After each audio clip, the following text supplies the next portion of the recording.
El jefe de la mafia recibió un número equivocado a las 2 de la madrugada. Él era la persona indicada. A las 12:00 a.m., en una fría noche de noviembre en la Ciudad de México, Vicente El Lobo Rivera recibió una llamada telefónica que destrozaría las paredes que había construido alrededor de su corazón. El jefe de la mafia más temido de la Ciudad de México, un hombre que controlaba la mitad del imperio clandestino de la ciudad, respondió lo que pensó que era una emergencia de negocios. En cambio, escuchó el susurro aterrorizado de una joven que cambiaría todo lo que creía saber sobre el amor, la redención y las segundas oportunidades. Vicente Rivera no había dormido en paz en 5 años, no desde la noche en que su hija Sofía le fue arrebatada en un accidente automovilístico que aún acechaba sus pesadillas. A sus 52 años, gobernaba a la familia criminal Rivera con mano de hierro. Su penthouse en las lomas de Chapultepec, sirviendo como fortaleza y prisión. El lujoso espacio, con sus ventanales de piso a techo, con vistas al parque de Chapultepec, parecía más un mausoleo que un hogar. Vicente estaba sentado en su sillón de piel, bebiendo un vaso de whisky añejo, rodeado por los fantasmas de tiempos mejores. Las paredes estaban adornadas con obras de arte costosas, pero los ojos de Vicente siempre se desviaban a la única fotografía sobre su escritorio. Sofía, a los 17 años, radiante en su vestido de graduación, sus ojos verdes brillando con la misma inteligencia que la había convertido en su orgullo y alegría. Estaba estudiando medicina en la UNAM, decidida a salvar vidas a pesar del oscuro mundo de su padre. «Quiero curar a la gente, papá», le había dicho. «Alguien en esta familia debería traer vida en lugar de quitarla». El teléfono de Vicente rara vez sonaba a esa hora, a menos que fuera una emergencia. Sus subjefes sabían que no debían molestarlo con asuntos triviales. Cuando el teléfono vibró, esperaba escuchar la voz ronca de Antonio reportando un problema con su último cargamento, o tal vez a Francisco llamando por disputas territoriales con otros grupos. En cambio, una voz como agua cristalina rompió el silencio. «Por favor», susurró la mujer, su voz temblando de terror. «Necesito ayuda. Van a matarme». La actitud endurecida de Vicente cambió al instante. Algo en esa voz, una vulnerabilidad que le recordaba a Sofía durante sus peores pesadillas, lo hizo incorporarse. «¿Quién es?», preguntó, su tono sorprendentemente gentil para un hombre acostumbrado a mandar por medio del miedo. «Yo creo que marqué mal», dijo, el pánico aumentando en su voz. «Intentaba llamar al 911, pero mis manos tiemblan mucho». «No cuelgues», dijo Vicente rápidamente, sus instintos paternales superando años de fría astucia. «¿Dónde estás? ¿Qué está pasando?». La respiración de la mujer era agitada, interrumpida por sollozos apenas contenidos. «Estoy escondida en un baño en el Hotel St. Regis. Están en el pasillo. Puedo oírlos hablando de cómo hacer que parezca un accidente». Vicente se puso de pie, acercándose a su ventana, que daba a las luces brillantes de la Ciudad de México. El Hotel St. Regis estaba a menos de 10 cuadras. «¿Quién quiere hacerte daño?». «Mis hermanastros», susurró. «Desde que mi padre murió el mes pasado, han estado intentando que les ceda la herencia. Esta noche trajeron a unos hombres con ellos. Hombres peligrosos. Cuando me negué de nuevo, los escuché planear». Su voz se quebró. «Dijeron que harían que pareciera que me tiré del balcón». Algo frío se instaló en el pecho de Vicente. Reconoció la planificación clínica de la violencia, el enfoque metódico para hacer que un asesinato pareciera accidental. No eran aficionados desesperados, tenían ayuda profesional. «¿Cuál es tu nombre?», preguntó, ya buscando su chaqueta. «Isabela», respondió ella. «Isabela Sánchez. Mi padre era Roberto Sánchez, el magnate naviero.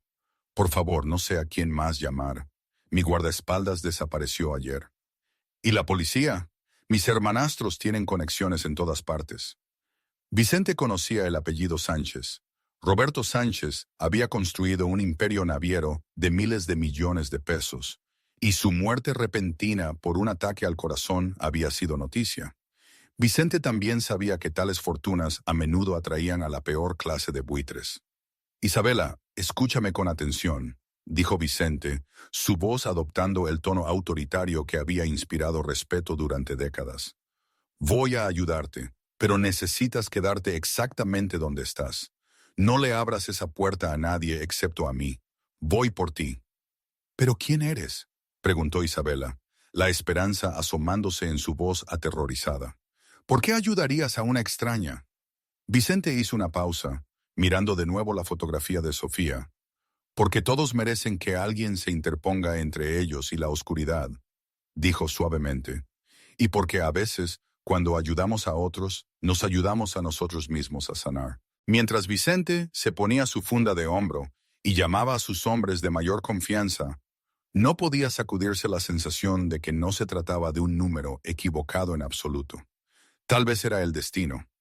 O tal vez era el espíritu de Sofía guiando a un alma perdida hacia el único hombre en la Ciudad de México que entendía lo que significaba perderlo todo y que mataría para evitar que le sucediera a alguien más. 20 minutos después, Vicente Rivera entró al ascensor del Hotel St. Regis, sin saber que la joven asustada escondida en un baño se convertiría en la luz que finalmente perforaría 5 años de oscuridad autoimpuesta. Vicente llegó al Hotel St. Regis con 3 de sus hombres más confiables. Marcos, su guardaespaldas de toda la vida. Francisco, su ejecutor estratégico. Y el joven Tomás, cuyo rostro de niño lo hacía perfecto para el reconocimiento. Se movían por el opulento vestíbulo como sombras, sus caros trajes permitiéndoles mezclarse con la multitud nocturna de huéspedes adinerados y empresarios internacionales. «Jefe», susurró Marcos. «Cuento a 4 hombres en el piso 20. Músculo profesional, no seguridad del hotel. Están posicionados en ambos extremos del pasillo y cerca de los ascensores». La mandíbula de Vicente se tensó. Los hermanastros de Isabela realmente trajeron ayuda seria. «¿Qué hay de la gerencia del hotel?» «Pagados o amenazados», informó Francisco con tristeza. El gerente nocturno de repente desarrolló una ceguera temporal cuando le pregunté sobre actividad inusual. Vicente sacó su teléfono y marcó el número de Isabela. Ella respondió al primer timbre, su voz apenas audible. «¿Estás aquí?» «Estoy en el edificio. Necesito que me digas exactamente dónde estás y cómo es la distribución del baño». «Suite presidencial, piso 20, habitación 2015. Estoy en el baño principal. Solo hay una puerta, pero hay una ventana grande que da al patio interior». Vicente cerró los ojos, visualizando la distribución del hotel. Había estado en suficientes reuniones de alto riesgo en lugares como este para conocer el diseño del edificio. «Isabela, en unos 10 minutos vas a escuchar algo de conmoción en el pasillo. Cuando lo hagas, quiero que abras el seguro de la puerta del baño, pero quédate dentro hasta que escuches mi voz diciendo tu nombre completo. ¿Puedes hacerlo?» «Sí», susurró ella, «pero por favor, ten cuidado. Estos hombres no son solo matones. Uno de ellos preguntaba específicamente por ti». La sangre de Vicente se heló. «¿Qué dijiste?» «Sabían que alguien podría intentar ayudarme. Mencionaron que Vicente Rivera podría involucrarse por alguna conexión con el negocio de mi padre. También tienen un plan para ti». La revelación golpeó a Vicente como un golpe físico. Esto no era violencia aleatoria. Era una trampa orquestada.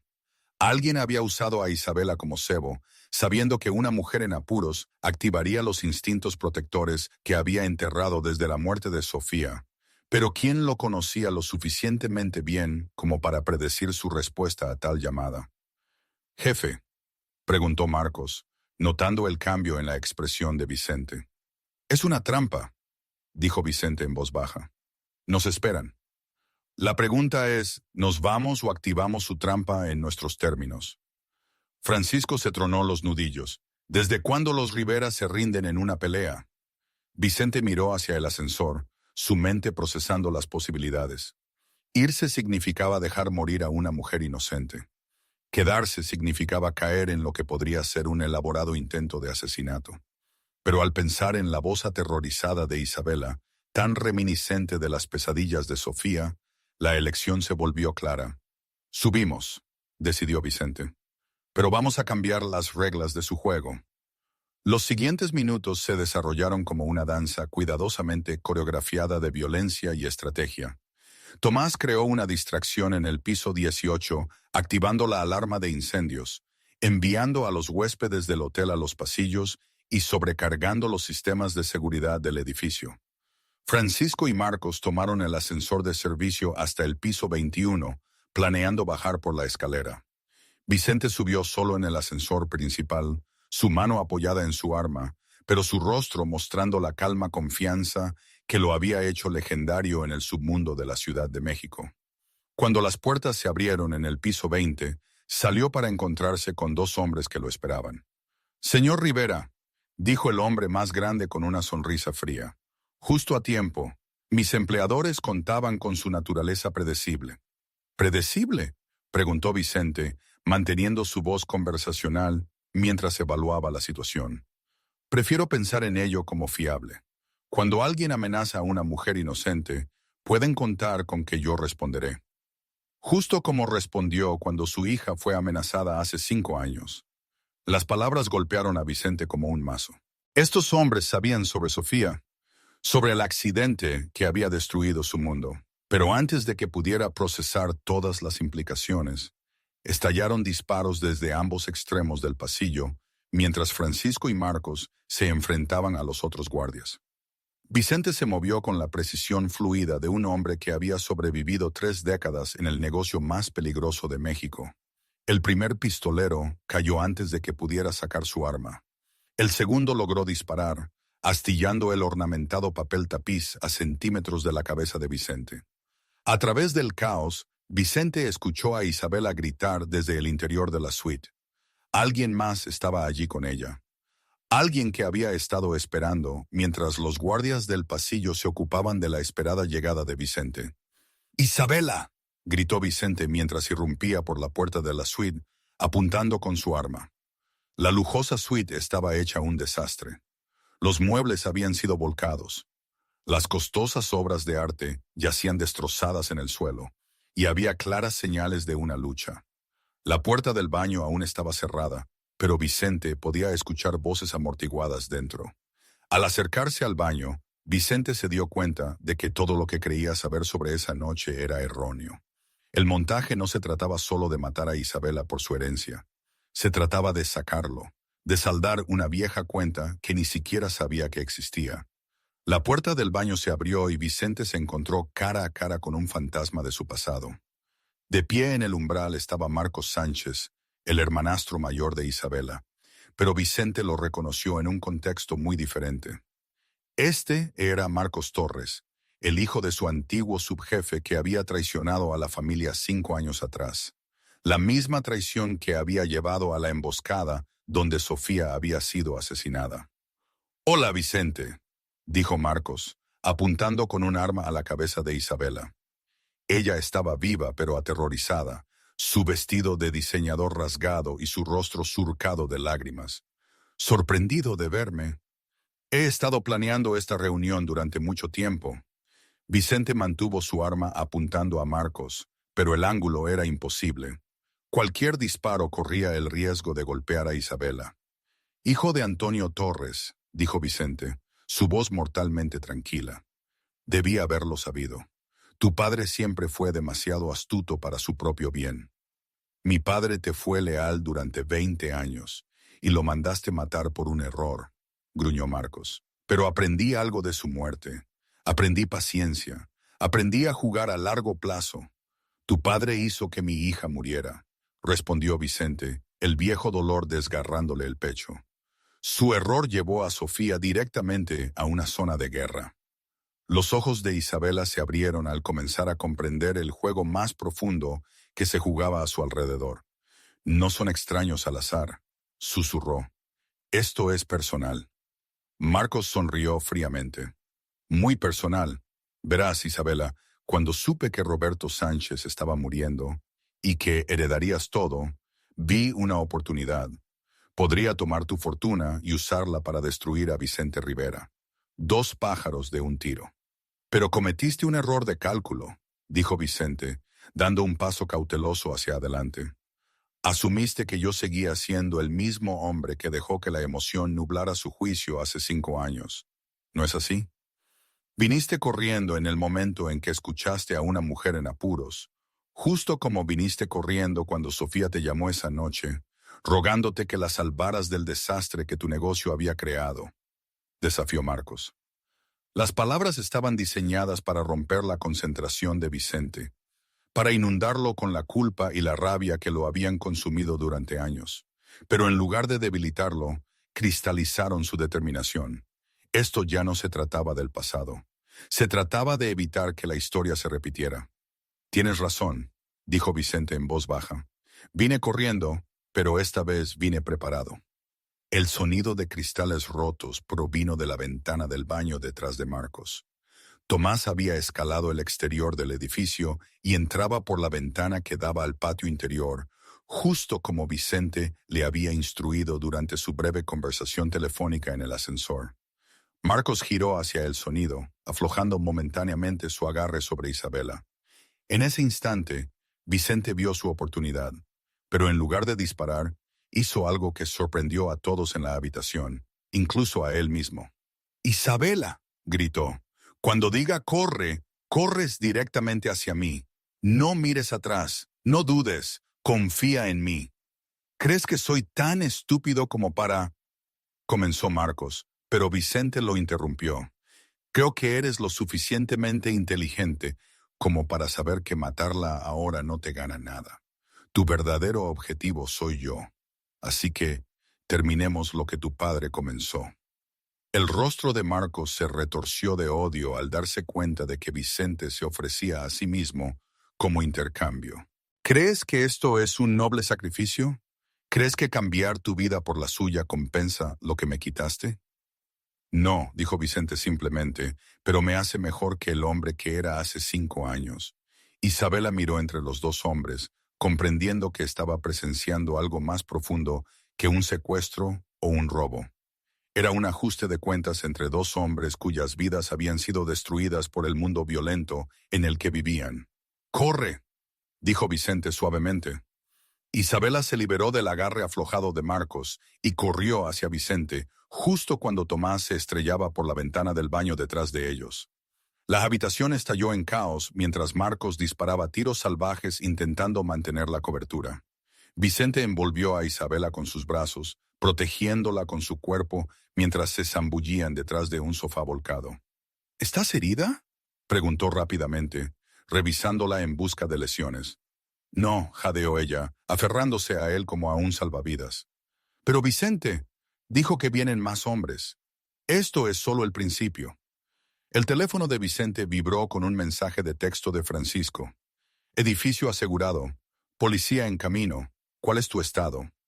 «¿El principio de qué?», preguntó Vicente a Isabela, aunque ya sospechaba la respuesta. «Ha estado planeando esto durante meses», dijo Isabela, su voz temblorosa. «La herencia era solo la financiación. Ha estado reuniendo a los viejos enemigos de tu padre, construyendo un ejército. Quiere destruir todo lo que has construido». Vicente miró hacia el baño donde Marcos se había cubierto. Luego, al rostro aterrorizado pero decidido de Isabela. En sus ojos verdes vio un eco del coraje de Sofía, el mismo fuego que había impulsado a su hija a querer sanar el mundo a pesar de su oscuridad. «Entonces vamos a tener que decepcionarlo», dijo Vicente con seriedad. El sonido de las sirenas se hizo más fuerte afuera, pero Vicente sabía que esto estaba lejos de terminar. Marcos Torres había hecho el primer movimiento en una guerra que decidiría el futuro de ambos mundos. Pero por primera vez en 5 años, Vicente Rivera sintió que tenía algo por lo que valía la pena luchar más allá de la mera supervivencia. La policía de la Ciudad de México llegó al Hotel St. Regis para encontrar una escena del crimen que sería noticia durante semanas. 4 hombres muertos con trajes caros, una suite presidencial destrozada y Vicente Rivera sentado tranquilamente en el vestíbulo con Isabela Sánchez, ambos dando declaraciones a la detective María Santos, una de las pocas policías honestas que Vicente había encontrado en sus 30 años de carrera. «Así que, déjeme entender esto correctamente», dijo la detective Santos, revisando sus notas. La señorita Sánchez recibió amenazas de muerte de sus hermanastros por su herencia. Pidió ayuda. Accidentalmente contactó al señor Rivera, quien respondió por deber cívico. Vicente e Isabela intercambiaron miradas. La verdad era mucho más complicada, pero habían acordado una versión simplificada que serviría a la justicia sin exponer las redes criminales más profundas involucradas. Eso es correcto, dijo Isabela con firmeza. El señor Rivera me salvó la vida. Si no hubiera respondido a mi llamada, ahora mismo estaría muerta. La detective Santos estudió a Vicente con ojos conocedores. Era consciente de su reputación, pero también de que a veces el sistema de justicia no oficial de la ciudad lograba lo que el oficial no podía. ¿Y Marcos Torres?, preguntó. El hermanastro que orquestó esto escapó durante la confusión, respondió Vicente, pero no sin antes confesar conspiración e intento de asesinato frente a múltiples testigos.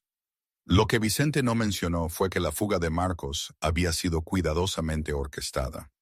A veces, la justicia se servía mejor en las sombras que en un tribunal donde abogados caros podían manipular el sistema.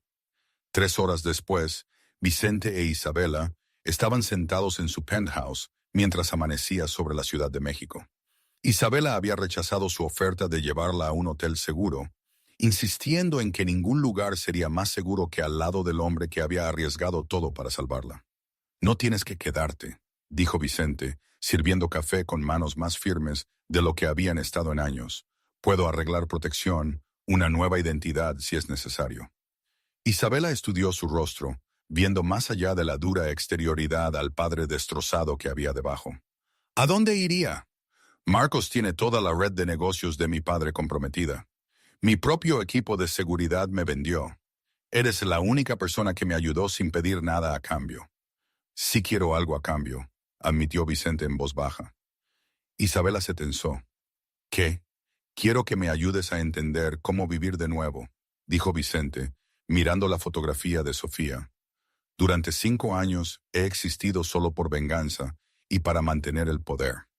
Esta noche, protegiéndote, me recordó lo que se sentía tener un propósito más allá de la destrucción. Isabela siguió su mirada hacia la fotografía. Es hermosa. Tu hija, Sofía, iba a ser médico. Creía que curar a la gente era más importante que lastimarla.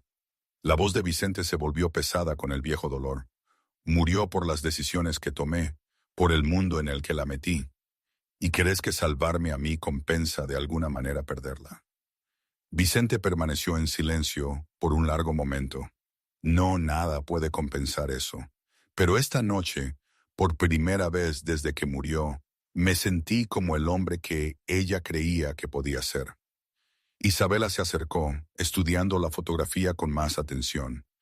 Tiene tus ojos y tu barbilla obstinada. Apuesto a que era tan protectora con las personas que amaba como tú. Más aún, dijo Vicente con una triste sonrisa. Solía ser voluntaria en clínicas gratuitas en los peores barrios. A pesar de mis objeciones, decía que allí era donde más se necesitaban los médicos. Entonces aprobaría lo que hiciste esta noche, dijo Isabela suavemente. Protegiste a alguien que no podía protegerse a sí misma. Eso es lo que hacen los sanadores. Durante los días siguientes, se desarrolló una rutina inusual. Isabela insistió en quedarse en la habitación de huéspedes de Vicente, afirmando que era el lugar más seguro mientras lidiaban con las secuelas legales del incidente del Hotel St. Regis. Pero Vicente sospechaba que sus motivos eran más complejos.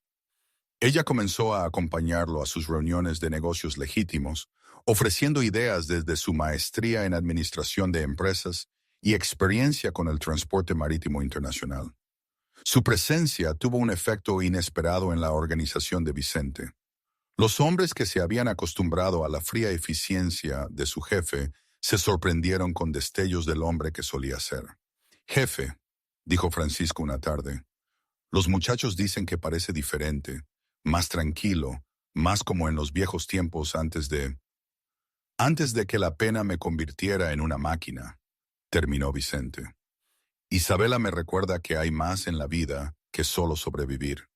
Pero incluso mientras Vicente comenzaba a sanar, la amenaza de Marcos Torres seguía creciendo. Los informes de inteligencia sugerían que estaba construyendo una alianza entre los viejos enemigos de Vicente y algunos nuevos actores en la escena del crimen internacional. La guerra que había comenzado con el secuestro de Isabela estaba lejos de terminar. Una noche, mientras compartían la cena en el penthouse de Vicente, Isabela hizo un anuncio que lo sorprendió. «He estado pensando en el imperio de negocios de mi padre», dijo.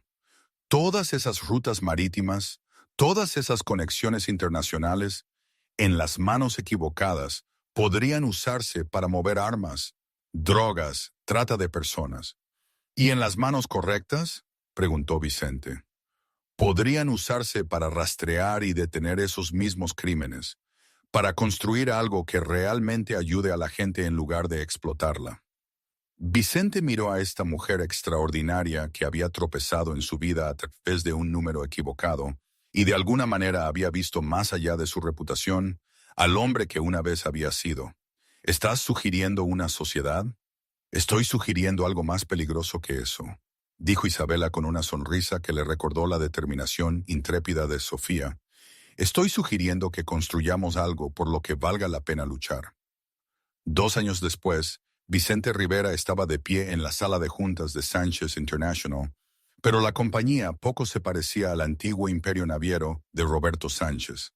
Bajo el liderazgo de Isabela y la guía estratégica de Vicente, la habían transformado en una de las organizaciones privadas de seguridad y humanitarias más efectivas del mundo.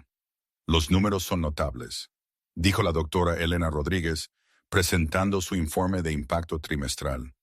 «Nuestras operaciones contra el tráfico de personas han rescatado a más de 300 víctimas solo este año. Los barcos médicos que hemos desplegado han brindado atención médica a comunidades remotas en 6 continentes». Isabela, ahora de 28 años y radiante de propósito, sonrió al otro lado de la mesa a Vicente. La joven asustada que había hecho esa llamada desesperada se había convertido en una líder formidable que inspiraba respeto tanto en salas de juntas como en círculos humanitarios. «¿Y la situación de Marcos?», preguntó Vicente en voz baja. «¿Neutralizado?». Resulta que su alianza con los europeos del Este no era tan sólida como él pensaba, informó Francisco con satisfacción. «Cuando se dieron cuenta de que su venganza contra usted era personal en lugar de comercial, decidieron que era una responsabilidad». Vicente asintió, sintiendo que un capítulo de su vida finalmente se cerraba.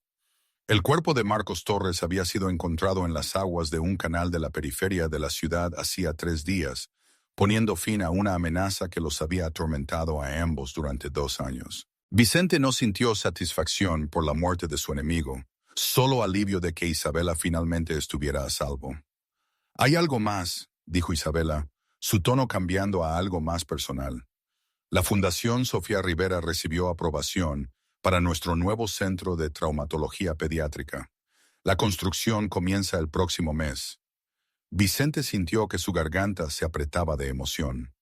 La fundación, nombrada en honor a su hija y financiada con la herencia de Isabela, representaba todo lo que Sofía había soñado lograr.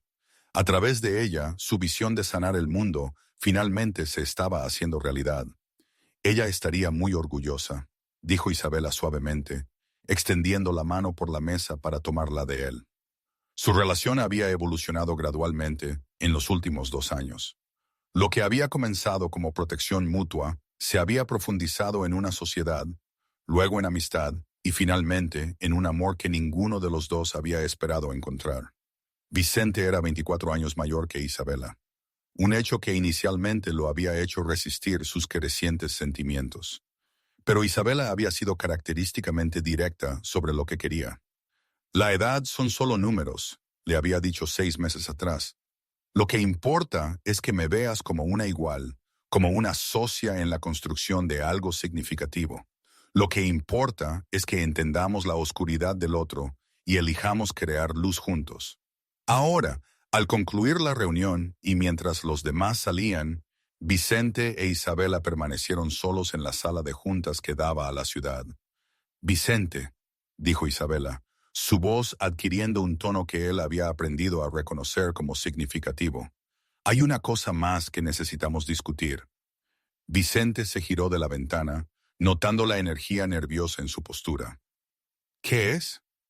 Isabela abrió el cajón de su escritorio y sacó una pequeña caja de terciopelo. Los ojos de Vicente se abrieron mientras ella se arrodillaba. Isabela, ¿qué haces? Vicente Rivera, dijo, su voz fuerte y clara. Contestaste un número equivocado que me salvó la vida. Pero más que eso, me enseñaste que el amor no se trata de encontrar a alguien perfecto. Se trata de encontrar a alguien que elija crecer y sanar junto a ti. ¿Te casarías conmigo? Vicente la miró asombrado. Incluso después de 2 años, Isabela seguía sorprendiéndolo con su feroz independencia y su enfoque poco convencional de la vida. Se supone que yo debo hacer esa pregunta, dijo, pero su voz estaba cargada de emoción. ¿Por qué? Porque eres el hombre, porque eres mayor, porque eres el gran y temible jefe criminal. Isabela sonrió. Sé lo que quiero, Vicente. Quiero construir una vida contigo. Quiero honrar la memoria de Sofía juntos. Quiero crear algo hermoso en un mundo que intentó destruirnos a ambos. Vicente se arrodilló a su altura, tomando la caja del anillo de sus manos. Sí, dijo simplemente, pero tengo una condición. ¿Cuál es? La próxima vez la pregunto yo. Abrió la caja para revelar una sencilla argolla de platino.